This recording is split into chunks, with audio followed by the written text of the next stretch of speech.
Kalau korang hanya pergi gym sepanjang masa, korang ni adalah gym rat, lepas tu buat live tak pakai baju, tu je kerja korang. Kerja main gym, tak ada benda lain. Macam mana kau punya duit? Macam mana dengan kau punya social skill? Macam mana dengan kau punya skill lain? Macam mana dengan kau punya kefamousan? Kau bina tak? Apa yang kau bina? Kau hanya pergi gym saja, maka kau jadi bocah, guys. Aku lain, aku pergi gym, aku berniaga, aku buat video, aku bina aku punya nama, aku famous, aku kacak, aku belajar martial art, aku improve segala aspek kehidupan, bukan hanya gym saja. Social skill aku hebat, awet suka aku bercakap hebat, bila aku bercakap semua orang nak dengar. Aku mampu trigger B40, ramai orang suka aku, ramai juga tak suka aku. Bila aku pergi mana-mana semua orang pandang aku sebab aku famous. Aku bukan kerja aku hanya pergi gym saja. Jangan hadkan korang punya kehidupan dengan hanya pergi gym. Kalau tak korang akan jadi gay, guys. Kerja angkat besi.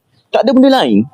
Cuba bina benda lain. Kau tu kerja pergi gym, awet tak ada, bitchless, duit tak ada, tak pandai bercakap, tak ada social skill, tak famous, tak ada connection, circle kau semua macam tai. Kau punya circle tidak inspire kau. Kalau korang punya circle tidak inspire kau untuk jadi lebih baik, itu bukan circle, itu adalah sangkar. Untuk paid review, kalau korang nak DMA tolong promote korang punya business, korang PM je account ni DMA Islam.